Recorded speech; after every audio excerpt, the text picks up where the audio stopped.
मैंने राजा साहब देखी। अब कुछ चीज़ें हैं जो मैं शेयर करना चाहूँगा। पहली, पिक्चर बिल्कुल भी हॉरर बेस पे तो है ही नहीं। हॉरर उसमें कुछ भी नहीं है, कोई भी देखेगा तो वैसे तो देखना ही नहीं चाहिए। सेकंड, आपको समझ नहीं आएगा कि पिक्चर कहाँ है। मतलब पहले ऐसा चलेगा, थोड़ा सा कॉमेडी है, फिर जो कपिल शर्मा की मूवी आई थी किस किस को प्यार करूँ, वैसे की वैसा लगभग 3 लड़कियों का एंगल दिया हुआ है। फिर उसके बाद थोड़े टाइम बाद आप देखोगे कि थोड़ी कॉमेडी चल रही है, फिर उसके बाद आपको पता चलेगा थोड़ा एक्शन आया, फिर आपको थोड़ी देर में पता चलेगा कि थोड़ा सा कुछ हॉरर बेस पे है, फिर थोड़ी देर बाद आपको पता चलेगा कि हॉरर भी नहीं है। फिर आपको वीएफएक्स दिखेंगे काफ़ी गंदे, मतलब कि बिल्कुल भी रियलिटी जैसा नहीं होगा। हॉरर के लिए आपको मतलब इतना रियलिस्टिक रखना होगा चीज़ों को, ताकि जब भूत सामने आता है तो आपको डर लगे, ना कि हंसी आए। ऐसा एनिमेटेड कार्टून सा कैरेक्टर रहेगा। फिर आपको पता चलेगा कि चलो ठीक है भूत वाला है, पर भूत वाला एंगल अगर फेल हो रहा है तो इन्होंने एक लॉजिक रखा है कि हिप्नोटिज्म, तो भूत जो है वो हिप्नोटाइज कर रहा है। ठीक है, तो हिप्नोटाइज करने के लिए एक हिप्नोटिज्म वाले आदमी को लेके आते हैं, पर वो भी मर जाता है और मतलब उसका भी कुछ सीन नहीं है। फिर उसके बाद हिप्नोटिज्म के एंगल से बाहर निकालने के बाद वो भूत जो है वो एक बड़ा हल्क जैसा, मतलब सुपर हीरो जैसी पिक्चर बन जाती है। और वो हल्क जैसा भी नहीं, मतलब और बड़ा गॉडजिला जैसा कुछ, जो कॉन्ग है, कॉन्ग जितना बड़ा एक कैरेक्टर बन जाता है और वो प्रभास को पकड़ लेता है। फिर वहाँ पर अब उससे कैसे लड़ सकता है प्रभास, क्योंकि प्रभास को तो उसने ऐसे ऐसे पकड़ रखा है और प्रभास इतना छोटा सा ऐसा है उसके हाथ में। तो फिर उसके लिए इन्होंने भगवान का एंगल ला दिया कि वो एक किसी का मतलब ऐसे एक परफेक्ट टाइम पर वो जन्मा है, तो उसके पास इतनी पावर है, ये है वो है फलाना ढिमकाना।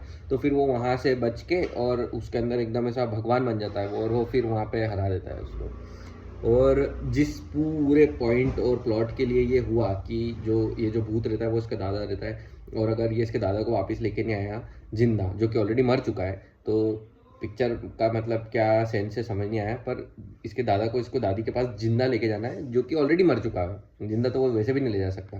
तो जब वो एंड में दादी को जाके बताता है, मतलब ऐसा फोटो लगा के कि ये तो कोई मर गया है, तो उसकी दादी भूल जाती है। उसकी दादी को भूलने की बीमारी रहती है पूरी पिक्चर में, उसकी दादी भूल ही जाती कि ये कौन है। तो मतलब जो एंड जो कंक्लूड उनको करना था वो सब मतलब पिक्चर में कुछ है ही नहीं देखने के लिए। अब एक एडवाइस मैं प्रभास के लिए देना चाहूँगा कि भाई तुम वीएफएक्स वाली पिक्चर बनाओ ही मत। अगर राजा मौली बना रहा है तुम्हारे साथ तो बनाओ, वरना बनाओ ही मत। पिक्चर एकदम पूरी तरीके से बनाना बंद कर दो। वीएफएक्स वाली पिक्चर मत करो, नॉर्मल स्टोरी बनाओ, मार धाड़ बनाओ, कुछ भी करो। वीएफएक्स को बिल्कुल ना कर दो। अगर कोई पिक्चर की स्टोरी आती है जिसमें बोलते हैं 1% भी वीएफएक्स से मना कर दो, साफ मना कर दो। नॉर्मल पिक्चर बनाओ। क्योंकि बाहुबली 2 के बाद साहो में कुछ दिखाने की कोशिश करी, बकवास फेल थी। फिर उसके बाद आदि पुरुष तो डिजास्टर थी। कलेक्शन मायने नहीं रखता, कलेक्शन एक ऐसा रहता है कि किसी से उम्मीद रहती है उस वजह से कलेक्शन मिल रहा है, बट मासिव कलेक्शन नहीं है। फिर उसके बाद आदि पुरुष के बाद क्या याद भी नहीं है, अरे ऐसी ऐसी पिक्चर बनाई है ये। अरे एक राधे श्याम थी, राधे श्याम भी ऑलमोस्ट उसमें एक वो लास्ट जो पानी वानी वाला समुद्र वाला सीन था वो सीजीआई बकवास, उसका जो भी वीएफएक्स था सीजीआई था जो भी था।